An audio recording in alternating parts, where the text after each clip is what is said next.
Oh, there we go. Hello, everybody. So this is episode 12. It's the final episode of Rising from the Ashes, and I'm excited to interview Craig today about his Rising from the Ashes story. He's just doing a quick share to get it out onto his page as well. And what we're really going to talk about as we start off, because I feel like there's a variety of rising from the ashes moments that people have, since there's a variety of dark night of the soul moments. This series has been created as a place for people to tell their stories of walking through the darkness, and to be honest about those moments and to be vulnerable about it, because I feel like it can feel very lonely and isolating when we're going through something really difficult and we feel like maybe no one understands, right? As the world keeps going on around us. So we're going to jump around to a few different moments. We're going to definitely talk about the loss of Craig's mother. That was very unexpected at the age of 11. And we'll also talk about you moving to the US, fully changing your career from working on ships to then becoming a hypnotist, and how all of that really, I think, opened you up to a world beyond the physical reality. I'm sure we'll probably talk about your divorce as well and what that was like. And I think that being that we're romantic partners as well, that I think, the Rising from the Ashes story, we were saying that I'm sure that our shared story of coming together after that divorce will probably come up as well. I will say that this is the only episode that I've aired live. So if you do happen to come across this and it says live, we are actually live. We might actually be able to take some questions and things like that. Thank you for saying yes to this. Thank you for inviting me. Yeah. I would like to hear what it was like for you growing up in Scotland, and just what your childhood was like initially. Well, I grew up for when I was in elementary school in a village near the town of Inverness, the most northern city in the UK. Well, I say city, it's a very, very small city, more like a town. And growing up there, it was beautiful countryside, a lot of things like that.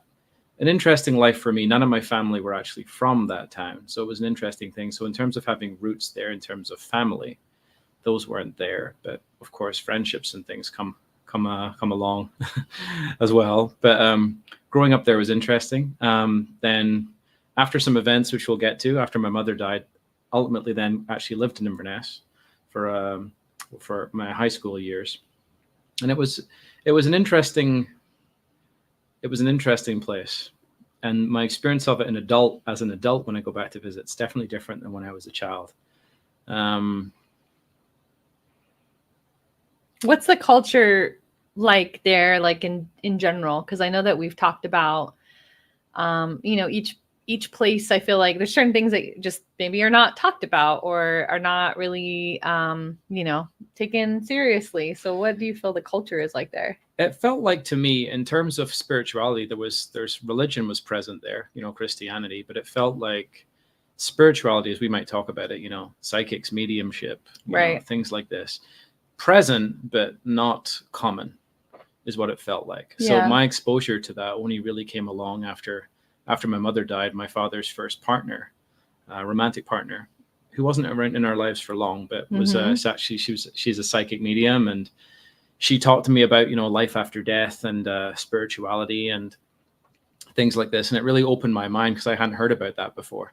But then, interestingly enough, quite a while later on, I then found out that my father had been very interested in that, and that there'd been some psychic gifts in the family, and I didn't know about those things. It just wasn't ever talked about. No, right? It wasn't really talked about. So I felt like growing up that my exposure to that was very limited up until that point. So I want to rewind a bit, to the months before your mother died. And I know that you were saying that looking back, that there's signs, or there's certain indicators that you can see now. But from your experience, what was that like for you? What did you notice kind of in those months before? Was it life as usual? Was anyone telling you anything? mean, looking back on it, I feel like, I mean, that's that now 30 years ago. My mother had been away. There was a period of time where my mother had gone down to Glasgow, which is one of the largest, if not the largest city in Scotland. And she'd been there to see a specialist, and she'd had some surgeries and things like that. And at the time, I'd just been told, she's going away to see a doctor or something like that. Maybe my memory's a bit fuzzy on it, but I didn't really connect the dots that really there was anything serious going on there. So then in the final few months, he was spending, time away at hospital, but time also away at home. And then in the last run of it, I'm not sure how long she was in hospital for actually before she died. But then there was a day where my father had asked me and Stuart, and we hadn't seen her in the hospital before, if I remember rightly. Stuart's your brother. Yep, Stuart's my brother. And we went along to the hospital with my dad, and I saw my mother in a hospital bed. I don't think she was conscious at the time. Lots of, IVs and everything like that, and just looked terrible. And I remember at that point feeling like, wow, this is a shock. But again, even looking back on it, I can see with adult eyes, I can see that's, as I think focus on that memory, how serious it looked. But as a kid, I kind of thought, well, this is strange, this is interesting. But then at the end of it, when my father came in and told me and my brother, who we were wrestling on the floor, it was because we used to love WWF when it was called that. Then when my dad came in and it was winter, so there was snow outside, snow on the ground. I remember my father came back and then came in and told my brother and I that, your mother's, I forget what the exact words were, but something along the lines of, your mother's just died or something like that. And you can't process that, well, I couldn't process that. You think to yourself, that's like not even possible, is it? Like that's like unthinkable. But again, as an adult looking back, I can see a number of things that point in that direction. But at the time, it wasn't really on my radar. No, it wasn't on my radar that this was even a possibility. I mean, in terms of when you're asking about how was life different, well, she was spending more time in hospital, but there'd be periods where she was away and then periods where she'd be home. Yeah. And my dad worked away a lot, a number of different jobs. He was in the oil industry, number of different jobs. So he'd be away periods as well and be back for periods.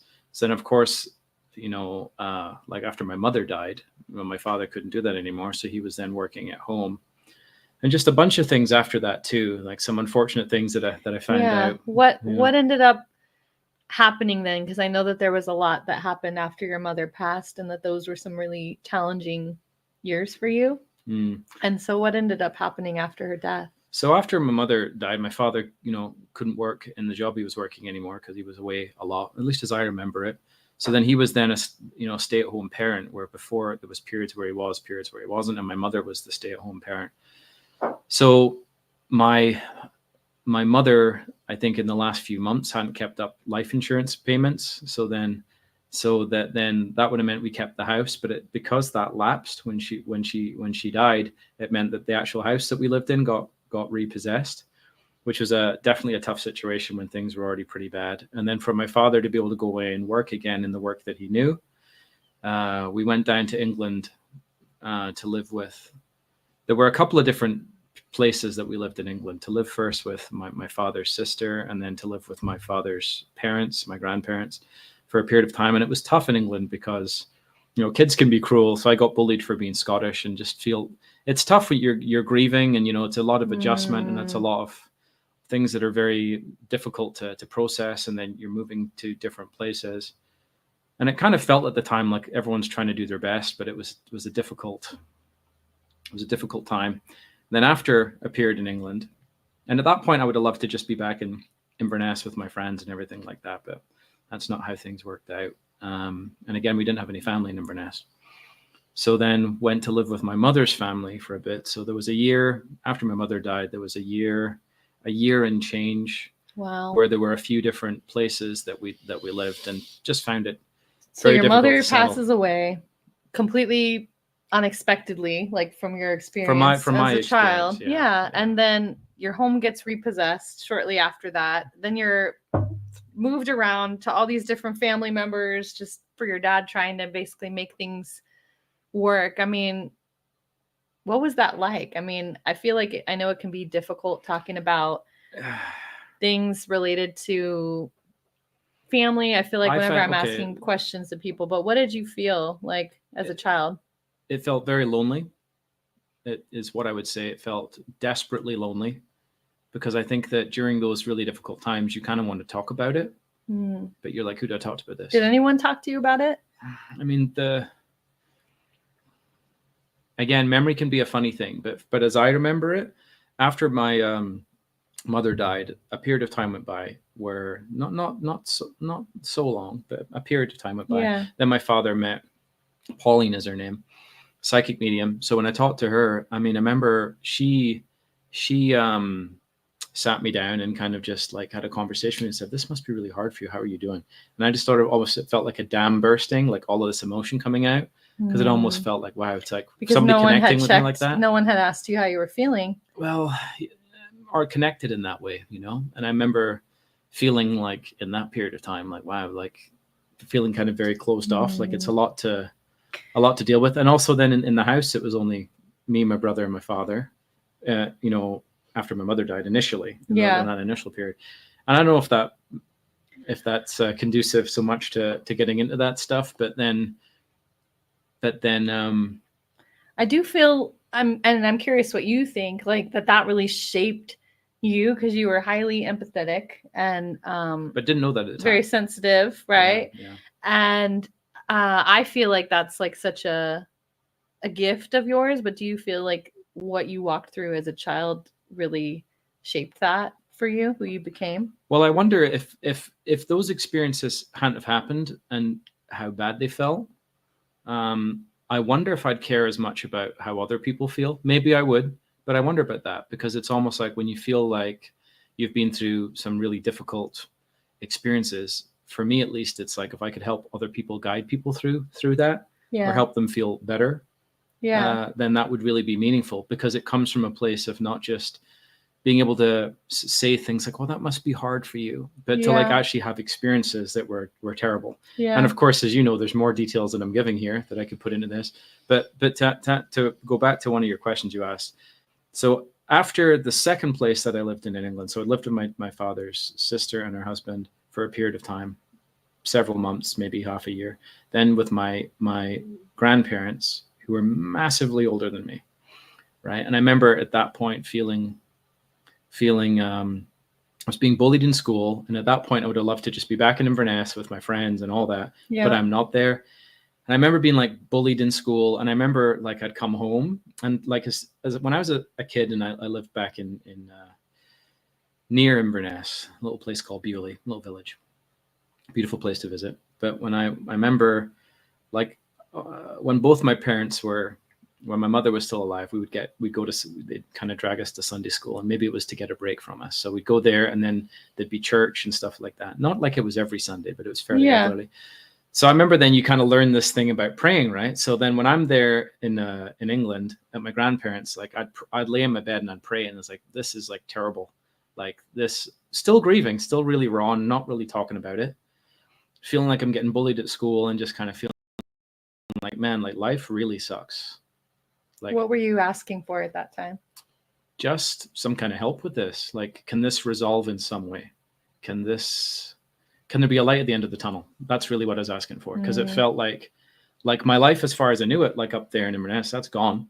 Like those friendships, that's gone. Yeah. My mother's gone, you know, like feeling like very much like a fish out of water, and kind of feeling like my grandparents like are very senior at that point. They don't really necessarily want to have like an 11-year-old kid here, you know? Right. You know, and it's kind of looking at it and thinking, well, just some kind of resolution, some kind of help. So it's like this prayer stuff, and it kind of, it created, and I still feel some of it to this day, this kind of anger with religion, almost in that way, like just kind of pray, or, you know, go to church and things will sort themselves out. But I remember almost like one night in bed, like almost like feeling like a switch just flipped in my brain. And I was kind of like, just fuck all of this stuff with this idea of like God, or, you know, you pray and all this. Is like, nothing's happening here. So you felt at that point just abandoned? Yes. You're like, these adults aren't doing anything for me. I've just gone through some of the, you know, that's, I feel like one of the most heart-wrenching things as a child. Your mother is like your connection, you know, that maternal loving presence in your life, you know, at least that's how you hope that it is. These kids are treating you like crap, right? And it feels as though even the adults the family members were so maybe wrapped up in their own stuff that no one was really checking in and asking you, how are you doing? Do you need anything? It doesn't seem like any of that was necessarily taking place. Yes. Well, it felt like to me that the idea of it was that certain things are provided, like, here's your shelter, here's your food, here's your clothes. Like that's your nourishment. Right. Like in terms of like the emotional connection element of it, not so much.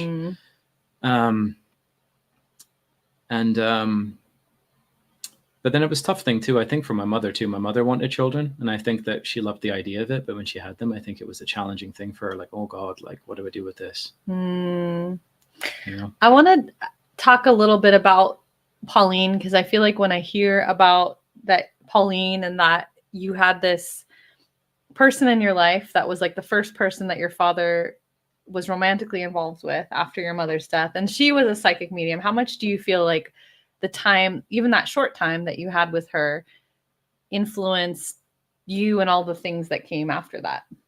Massively, because before that, I don't think I'd been exposed to the ideas so much of life after death, or beyond being told, like, in church, there's heaven and all this stuff.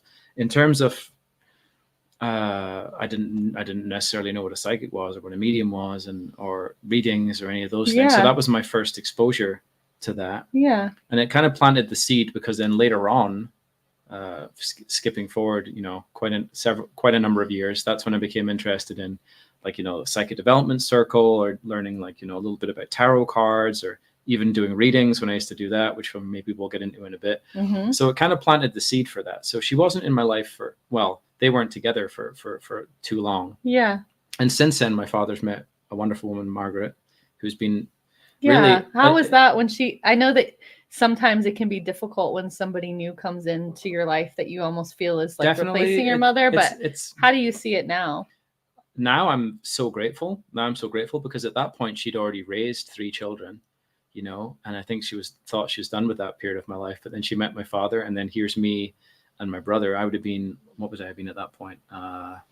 She'll actually know if I asked her. But what would I have been? 13, 14, maybe, so maybe 15, somewhere around that period. That must have been hard for challenging her too. For her. Yes. Definitely hard for her. And she's amazing. And she's been in my life like way longer than my mother was, and it's weird to kind of think about that, because time is a weird thing when I look back on this. But I mean, she's been in my life way longer than my mother was, since I think it's 14, 15, somewhere around there. And I'm 41 now. So it's that whole time. And I think I'm very grateful that she came in, and me and my brother at that point, we're not the most cooperative. We definitely weren't the most cooperative, maybe somewhat angry or rebellious, and obviously still grieving at that point, even though period of time goes by. But it's been wonderful, and I think that for my father too, having her in his life is fantastic too, and we love her, and very grateful that she's there, and her willingness to, because I mean, from my perspective, I was almost like, oh, here's somebody new coming into the family, and there's that like kind of rebellion part of it. Yeah. And I'm glad that she managed to persevere with us during that period of time, because I didn't have the perspective of then thinking about the bigger picture of that. What's that like for her? Right. What's it like for my father, being alone, like not having a partner. So like later on, it was almost looking back and that going, oh, wait a minute. Like I was very wrapped up in like, how does this affect me? And especially since my father then started working away again a lot. So like Margaret was then like taking care of me and my brother. Yeah. So like when I look back on that, I'm like, wow, she really sacrificed a lot in that period of time, and just tremendously grateful for it. So Pauline was in a short period of time that had a big influence into, but then Margaret's a whole different level of providing that. And so what would you say shifted? Like what did Pauline open you to in terms of like spirituality? Just the all of it, because my understanding of spirituality before that was, and I wouldn't even have called it spirituality, it was like, church religion. Right. Not that I was ever religious, I wasn't, and neither is like my father.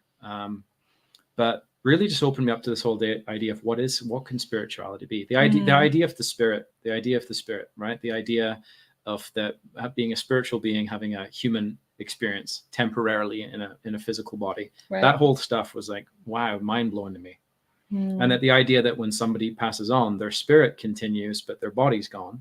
So then something like, you know, a medium or a psychic a medium can pick you up on almost some wonder of those if like things. your mother might have sent Pauline into your father's like path or something. Like, do you wonder possibly, that? quite possibly, because I mean, it wasn't for a long period, but it certainly sparked. It's almost like when you sometimes when a light gets turned on and it shows you something, then you can't forget that anymore. Like that's when you're aware of that, you can't forget it. So that really shined that awareness on what is this idea of the spirit? What is this? What is this idea? Right. What is a psychic? What is a medium? What is a reading? Like, how does all that work? You know, that stuff. Really hadn't had exposure to that before. Let's fast forward into your 20s. And so you're working on ships, right, at this time? Yep. So when I was 18 and I finished high school, a lot of people, a lot of my friends went off to like university, or you know, one of my friends a year after college went into into the Air Force. So people were off doing their different things, and I decided I didn't want to go off to university because I didn't really know what to study, and also I didn't like the idea of the student debt. And you were the third generation to work on ships, right? In some way? Kind of. Okay. And actually more when I really think about it.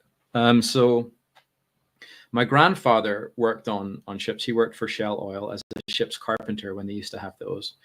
And then it was either his father or his grandfather, it was actually a fisherman, that moved to the town that my father's from for work because they had shipyards. So he went there to find work. He was from Scotland as well.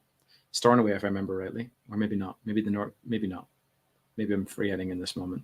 But then my father worked in the oil industry as well. So my father wasn't on ships, but he was in the oil industry. Okay, working away. Either working away on either ships or working, you know, on oil rigs, or in yards where they make oil rigs. That's where my father worked. So this did certainly pass down the line. But I worked for Shell Oil. So I joined at 18 as an apprentice. So what happened was, or a cadet they called it, or a cadet officer. So there's periods if you go away to college. So I went to Southampton. We do a few months at college. Then you go away on a ship for 4 months. Then you do that back and forth for 3 years, and then you would do your exams at the end of it, you know. And then at the end of that, ideally, the company that trained you would offer you then a job as an officer, and your salary goes up, and you've kind of made it at that point, or at least in my mind. So then I did do that for 9 years of that on oil and gas ships. Wow. And then a year of it working on cruise ships, which was also that was also quite important too. So that working at sea took me far away from like where I'd been, went a lot of different places in the world. That kind of opened my mind a lot. You know, the first place I went on a ship was Japan. Never thought I'd get to Japan. I'm curious because I feel like, was there a part of you that was trying to get away from that place, that was like, I want to, like, almost like physically, maybe if I move as far away as I can from this place, and something will be different? There is some of that emotionally, because I think I'm the kind of person that makes especially when there's intense emotion, like you associate it with like a place where you felt that. I definitely feel that. So there is that kind of idea about, well, I'm going to kind of get out into the world and get away from here and have like different experiences, almost to try and put stuff behind you. You know, so then a lot of the time, did it work? I mean, somewhat. I would say only somewhat, because it works by dilution rather than replacement, is what I'll say. It doesn't replace the old experiences, but it maybe dilutes them because new ones are coming in. Right.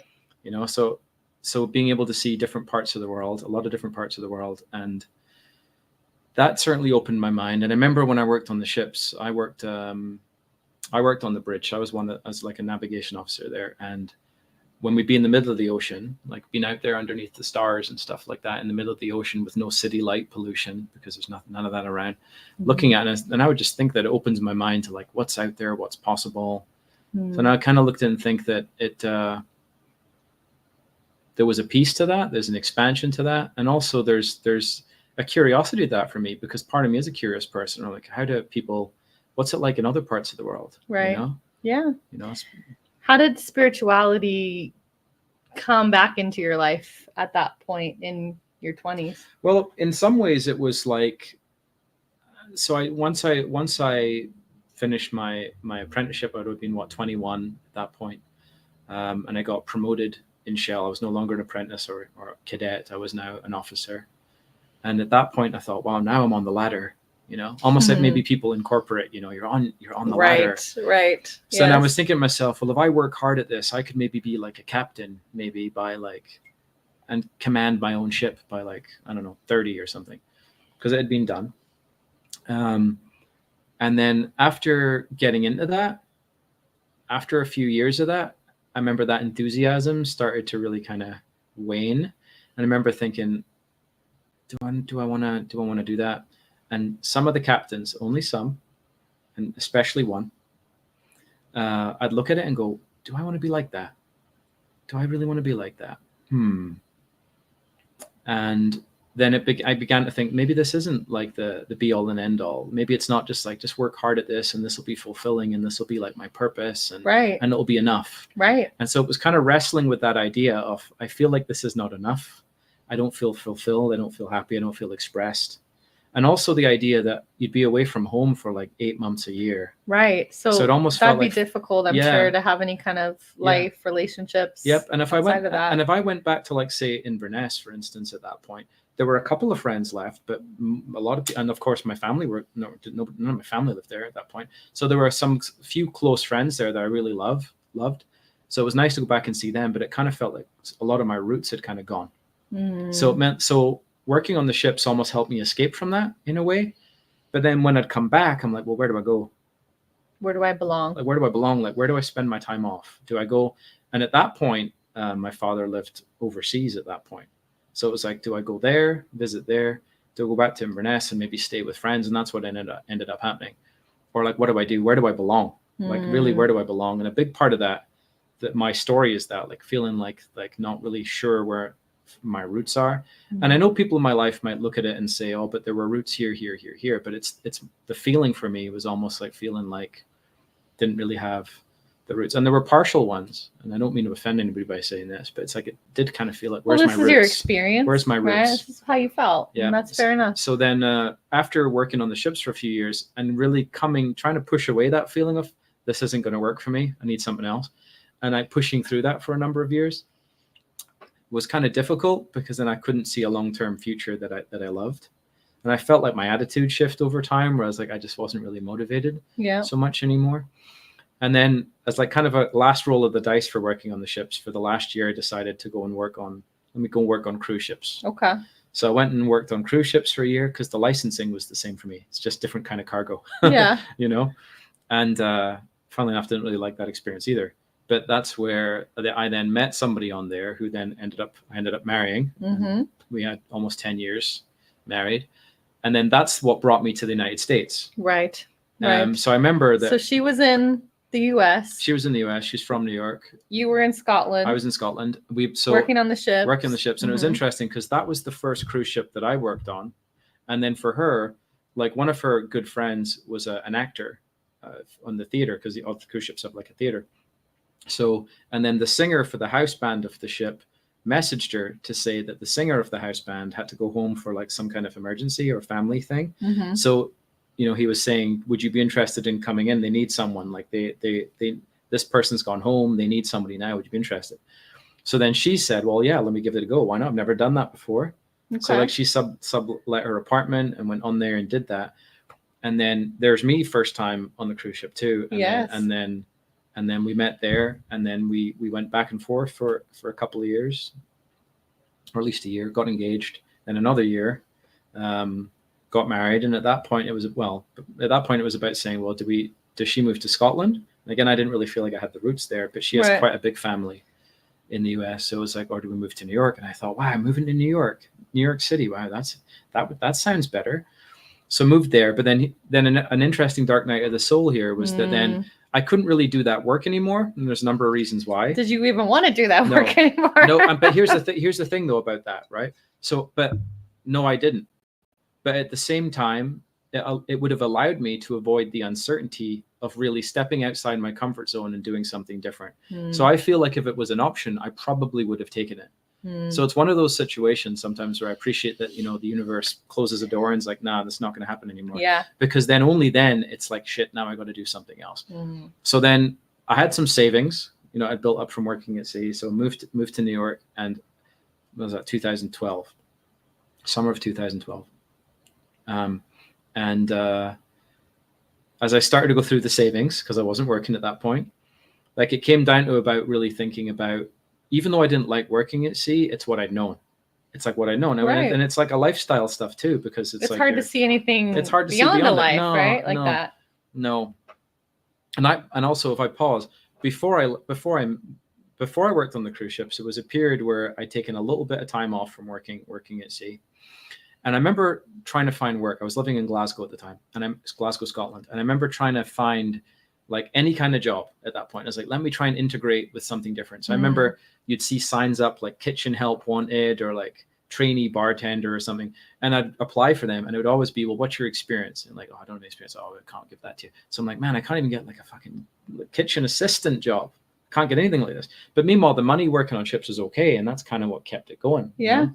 So I was thinking about when I was trying to like find some kind of a foothold to do something else and like reintegrate almost in society a little bit. Cause it kind of felt like I would have my work was away and then I come back and I'm off. Yeah. Right. So it's a weird thing. So like when I'm off, there's it's like a part my of vacation. you that maybe wanted something that felt kind of normal. Yeah. Some kind of normality there. And, but anyway, so then in the US, once the savings went down, I got to a point about thinking, fuck, I've got to do something different. I have to do something different.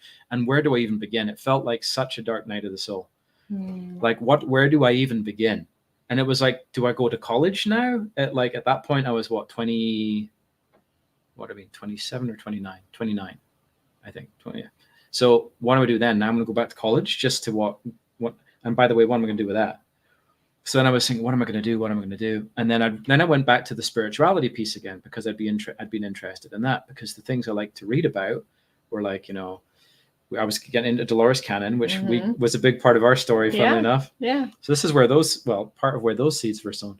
So then I became interested in this idea about, well, I'm interested in the spirit, but then I'm also interested in why do I feel so disconnected from my spirit, or there's this higher self thing, and I'm like, there's something missing because I don't feel connected to that. So if it's there, what's in the way?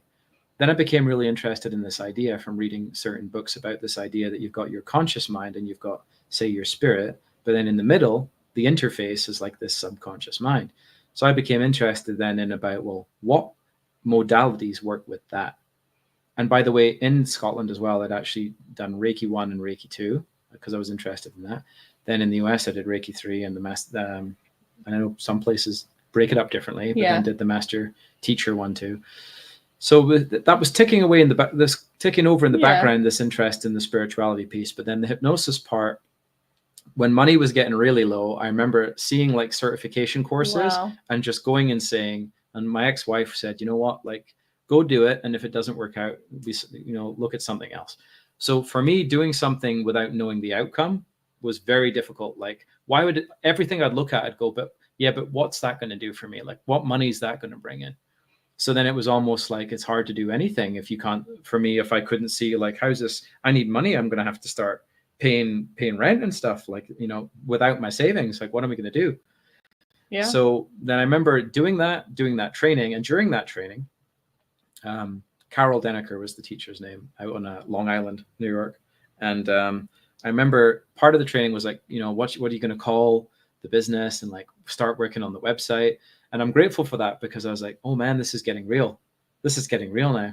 Then I started putting up some deals, like on Amazon Local, I think it was called. I don't even know if it still exists. And also Groupon, and started offering some sessions. And I was working out in my living room. Yeah, I was working out in my living room in my 1-bedroom New York apartment. I feel like so much is on Zoom now that it's kind of hard to imagine like having your home open as much people these coming days, to your house, right? People coming to your house, And started seeing clients that way. And then this is only work I've done in the US, and it's been 10 years since I got certified. I don't think I realized that your savings was pretty much done at that point. So there was a real pressure it was close. And again, that like makes me think about how during an experience, that heat or pressure feels terrible. Oh yeah.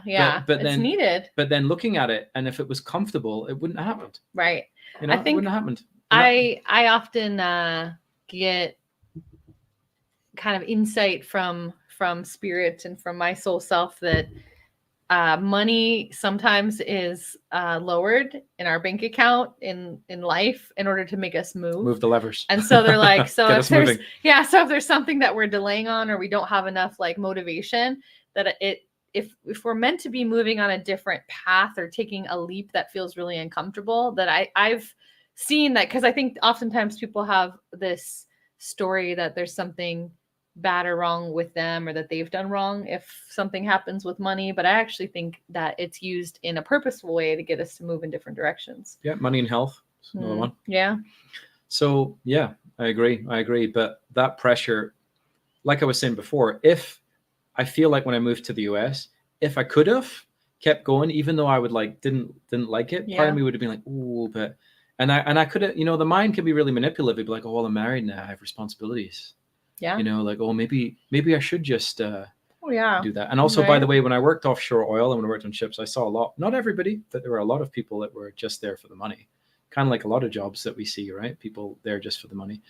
So I feel a lot of people, it sounds that just wanted to be away from their families. The things they wanted to be working away. The things right? you hear, at least I'm away from the wife and kids and the stuff. You go, really? Wow. Almost like choosing the wife, like they didn't choose the wife and kids, Again, not everybody like that, but exposure to that stuff. But then, yeah, so then got certified, started seeing clients, and it started to build that way a bit. And then suddenly then it felt like I was moving in a direction where, when my intention with it was that when people would come in with an idea that they have this problem, right? Part of me thinks that their spirit, at the spirit level, that problem doesn't exist, at least to me. So part of it is about how do I connect them to that part of themselves that has all of the resources, so that then this problem is just solved from within. Yeah. Without it needing to be something like I need to take this or I need to do that thing or whatever, but to connect people with that part of themselves that's more resourceful and whole. And again, hypnosis isn't the only way to do it, but that's the one that stood out to me of like, I can go and learn this and I can start doing this with people.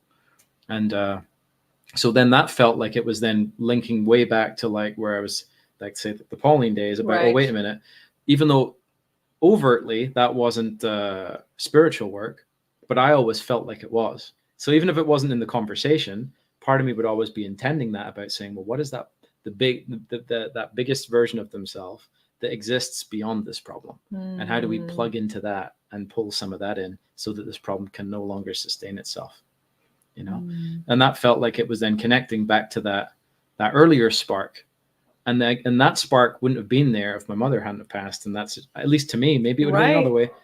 I'm just seeing how we're doing on time, because I like to keep these to about an hour, because otherwise it's just like a mega Peter, conversation. I see your comment, Peter. Thank you. So I want to fast forward to the time of your divorce. And we actually ended up getting divorced around the similar times, right? Within a month or so of each other. Yeah, very close. Yeah. I know that you recently had moved from New York to Nashville, I feel like, after the pandemic. So tell me like what life was like in Nashville, and kind of like yet another new place, like right before all the divorce stuff happened. Well, in some ways it was that experience of that you move from a place and then you take yourself with you. You know what I mean? So it's not just like a new environment and everything's different. And initially felt like that. But to me, it felt like, in some ways felt like it did feel like a new beginning, and elements of that were positive. Elements were not. So,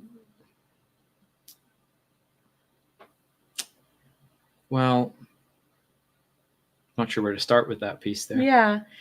I mean, I think that sometimes we talk about how marriages can end up in this place where neither person seems particularly happy or connected to each other, but that it's kind of like this keep on keeping on, happy wife, happy life mentality. And so I guess I'm just curious about your perspective on that and how things were like within, well, it felt like for me, for I guess a long period of time, I'd fallen into a period of being semi-unconscious with it, almost like in a pattern, in a routine, and feeling unhappy, and not really until afterwards being able to look back and put my finger on that.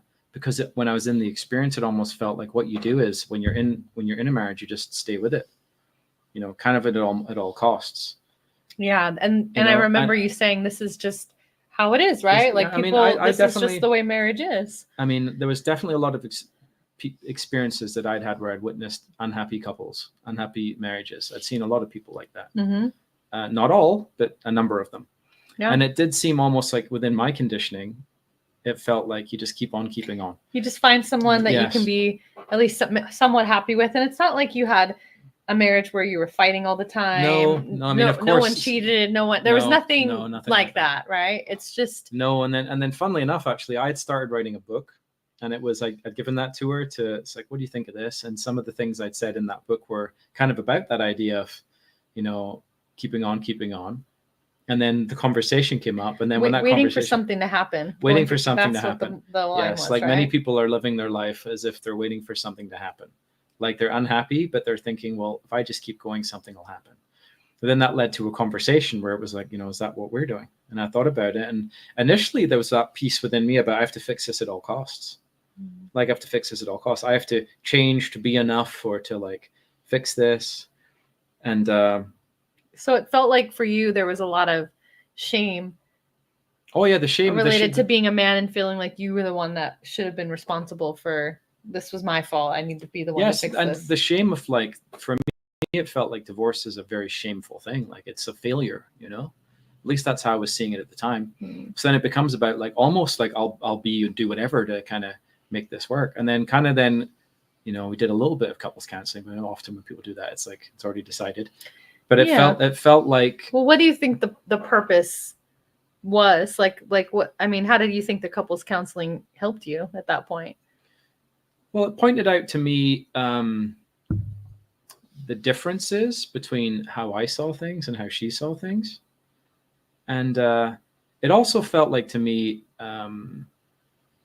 one of the challenges is when your partner has what's really important to them and like how they really want to live, or, you know, I don't know how much information I should give about that, but when somebody's following their dream, the lifestyle of that might not align might not be a match. Partner. But like I felt like when we were in New York, that wasn't as much of a thing. But then I think that down in Nashville, I started to really feel that separation between like what she wanted and like what I wanted. And then one thing that I really noticed too is like my unhappiness, even though I tried to bury it, kind of would start coming out in ways of being like irritable or frustrated or critical. Yeah. And not really a great version of myself. Yeah. But at the same time, and it's not forgiving, it's not excusing it, but looking back on it, it's like it's a place of feeling like I'm not happy with this and I don't know what to do. And there were definitely moments about thinking like I really don't like this, but I don't know what to do. And it almost was in my condition to think, well, I could never say like, you know, I want to get a divorce. That's it. I've had enough of this. But so it's interesting when that conversation went the other way, how initially there was this feeling about, oh no, like I got to fix it. And then really coming to the conclusion quite soon after that about going, actually, you know what, like there's another side to it. Because I kind of, my personality was more like, it must be something I've done. And especially when you're hearing what the other party's not happy with. Right. And then when I really sat with it, I was like, wait, I have a side too. And like, if I really connect to that, there's a side that I'm not happy with and that this is actually for the best, you know? Yeah. And then being grateful for that conversation. So even though it was a tough conversation, part of me thinks about how many people don't have that conversation. And then you get that situation, which maybe you've experienced, where then you've got people, whether like it's been 20 years married, 30 years married, 40 years married, something. But when you look at the energy, you're like, oh God. Right. I do feel like people chain themselves to each other sometimes in marriage, which I feel like there's so many relationships that are just very based on codependency, and it doesn't really matter about whether they're happy or not. Like that, it's basically just like, this is what it is. It's almost as if the discomfort that the majority of people experience, that people just decide that that's what they're used to, right? The devil, you know, almost in some ways. And I think that it can be really tricky and complex when there's not necessarily some glaring big reason. And I think that oftentimes those are the marriages. And I think you and I have both experiences with our ex and partners, but that you learn a lot. I do feel like you learn a lot, but at the same time, I'm sure that it was yet another dark night of the soul moment that it sent you into. Yes, it definitely was, because then it had, well, then I was like, do I stay in Nashville or not? You know, what do I do with that? Do I like, and also like a period of time about really looking at what's my medicine in this? Like, what do I need to look at for myself, for it? Like, what could I do better in the future?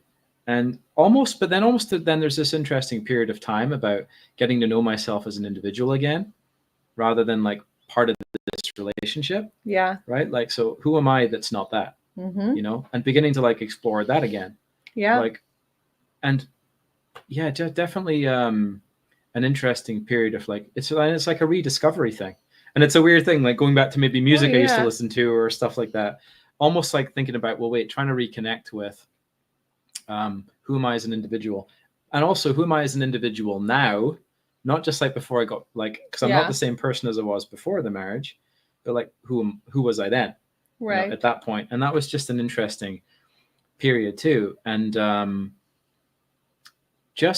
but also another thing I'd say too, I'm glad that marriage ended at a point where we could still be like friendly with each other. You know, it wasn't like hostile or anything like that. Tell me about the darkest time, like after the divorce. Well, the word that I'd use to describe that kind of shocked me really during that experience was the grief of it.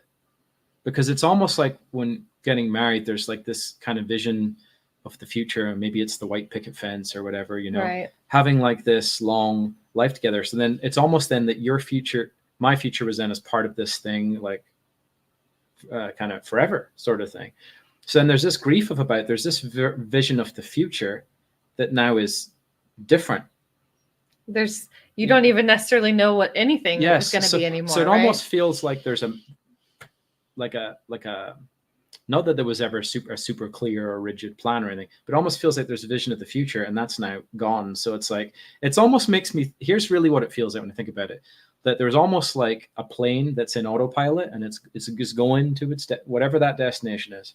It doesn't have too much input. It's just, and there's an ease to that because then you don't have to be conscious so much. And that's one of the things I learned is about staying conscious.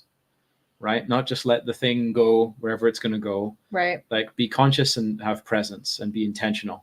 I think that we do a good job with that. Right? Well, because we've been divorced and I think we've experienced the other way, yes, right? Yes. So then the experience, so then almost like that like that plane or something, there's some input to it that it doesn't like, and it says the autopilot just turns off. It's like, right, you fly now. Like you're going to have to pay attention and you're going to have to steer. So, so it felt like that in my life. Like, fuck, like I'm not in that I'm that marriage anymore. Now it's me. What do I want?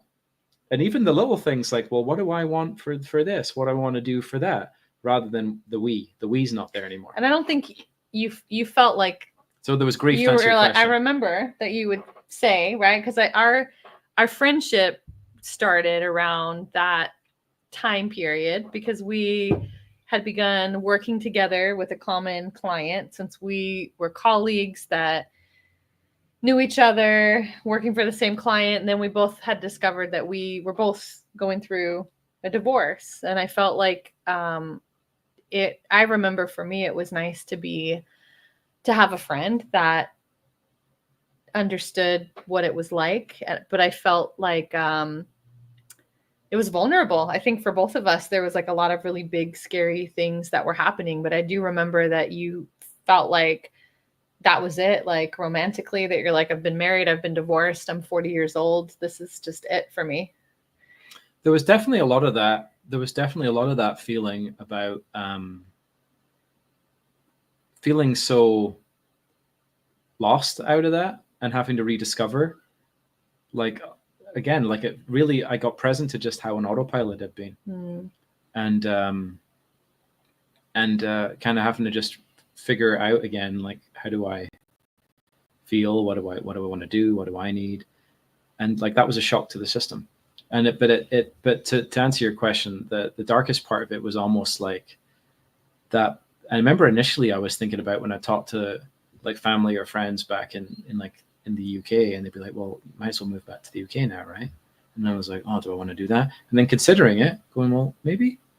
And then like going, no, I don't feel like I want to just surrender, say, because then to me that would almost be like, oh, the only reason I'm in the US now is because, or was this relationship. And of course, in the beginning, yes. Mm-hmm. But then it's almost like looking at it and saying, well, no, like this has been, I've lived here for quite a while now. You've built your business 12 years there for a decade. Yes, and 10 years of building up my own business in the US. Right. So like I almost just walk away from all that.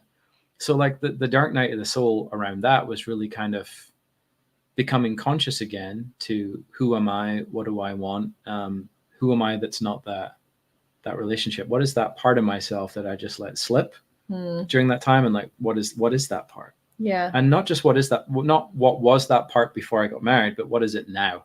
Mm-hmm. So almost like that rediscovery part and that grief of what I thought was going to be, grieving that, but also then rediscovering, well, what now? Mm. But being intentional with that, right? And that was definitely challenging. And also absolutely meeting you, well, the romantic element of it, and being like, oh my God, do I want to be involved in that?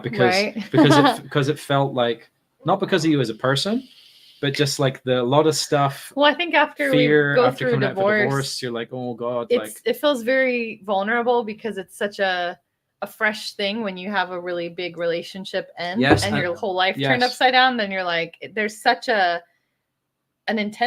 a different kind of fear that's very unique. And I think that and a real worry of like, am I different now? And then feeling like I have to be different now. How am I different now? Mm-hmm. Like almost like feeling like not sure how to be consciously different. Yeah. In a romantic situation. Yeah. Rather than to just slide back into old patterns. Sure. Sure. So that part, and then that like probably the overthinking of it all, like, and then coming to a point about kind of almost allowing something new to be without trying to overcorrect for the past. Because I think that when you do that, you're also not really present. Right. Because then you're running it through a filter of something that's not this. Let's talk about the rise as well, because I feel like I want to talk about what life is like for you now in these past few years. Like what feels different? Like what, and how do you feel like those experiences maybe even set you up to experience more joy or deeper love or connection? Well, what's different now is meeting you. And I think that, I could say so much about that. But I feel that meeting you has opened my heart in a way that I didn't think was possible. And it's another fascinating example to me of how that something leaves your life and it's challenging. And then there's the part almost like the animal part of the brain that's like, now there's loss, there's nothing. But then it's almost like if there wasn't that space, how could something new come in? So it's almost about then that fear and that uncertainty and about, oh God, and then meeting someone where you're like, oh my goodness, I didn't know this was possible. Right. And then then almost going, well, that thing, almost like that inner child stuff, right? If you could go back and be like, you know what, if you could tell that version of yourself that here's where things are going, it's going to be all right. Yes. So for me to come through that dark night of the soul and to have this wonderful relationship with you, and like I'm moving out here, of course, very soon. Yes. Very, very soon. And like a whole new chapter of life. So almost like felt like for me where things like you'd said, and it's very dramatic, where it's like, oh, things are just done. I'm done now. Yes. This is it. Which just kind of sounds silly when I say it, but it felt like that at the time. And I feel like there's this whole new chapter of life unfolding where we work together on things. We love that. Yep. We've had a client that we work for like 3 years Going now? on 3 years. Going on 3 years now. And of course, my experiences as a child have led me to a position where I was like thinking to myself, I don't know if I want to be involved with having children in the world. That seemed like a big risk in terms of I was present to the ways that could be done poorly. I felt that then the universe then almost said, well, Craig, you don't really get to avoid that. So meeting you and your wonderful kids. And I feel that life's just moved to a place that I never thought that it would, in terms of there's elements of this that in the long term I thought would never happen. But then in the more short term, there's things I didn't think could happen either. And I think all of it's kind of come together here. Long-term things that I didn't think were possible are happening. Yeah. And then things that not that long ago I thought were impossible are happening now in terms of our relationship. So, and like the fun and the presence and the intention and the joy, the laughter, the connection that we have, and I didn't know what was available. I know that there's such a vulnerability of like sharing a relationship, and like then I remember there was a lot online that there was like so much fear of like, oh well, is this gonna, when do you tell your ex-partner, what do you need to tell them? And then also I think it felt vulnerable initially to start sharing stuff online about us being together, because there's a part of you that are in our mind that's like, oh, what if this what if I share this and then something happens, right? Then it's like there's such a vulnerability to it. So I remember, both of us really experiencing that. I think there's so much to say, so much that we could talk about. I feel like at some point I would like to share more about like our experience of going back and forth from Nashville to California, pretty much every 4 weeks, like pretty much every month. Like I think that our relationship developed in a really unique and unexpected way. And I think that I've learned so much how you might think as much as like, you know, when we talk about people that have the lists that are like, here's my punch list of like all the requirements and the things that like are going to work. But it really felt like with us, it was like, we couldn't have seen it coming. Like, and I think that probably in the years prior, we were manifesting it. We didn't know that we were really calling it in or asking for it, but there was a desire, there was a yearning, or there was something that wasn't being fulfilled probably in our previous relationship and our marriages, that I think that we can see, right, how all of this ended up where it is. And I'd like to talk about that at some point, because I do feel like so many people don't consider that you really, there's a lot of possibilities about how relationships form, and that there actually is, I think, benefit to the distance that we had, because we both came out of our marriages. I think that we didn't just merge our lives together immediately. I think it was actually good that we had time for me to be here with my kids, finding my stability and getting used to everything, for you to have your own place and to adjust to that. And that I think it made us more intentional as well, because I think so many couples will go straight into the physicality portion, that they're not really building like their play or their connection or like that deep knowing of each other as much when that's like being leaned on. So I feel like because of our friendship, and then because of the distance and only getting to, well, I feel like we've seen each other quite a bit. A week, a month is, I think, a lot for living in different states. But I feel as well that there was that period of time where we were working together, and not just working together, but friends. Yes. Where there wasn't like the expectation or the seeking out of anything romantic. So I think that led to like a bit more of an authentic sharing it, because it wasn't like trying to put the best impression on to try and win favor. It was more just about, here's what I'm dealing with, here's how I'm feeling today, and then you having the same thing, and then a lot of vulnerable conversations that came out of that. So then I think that leads to a really deep level of connection, because it's not trying to get somewhere.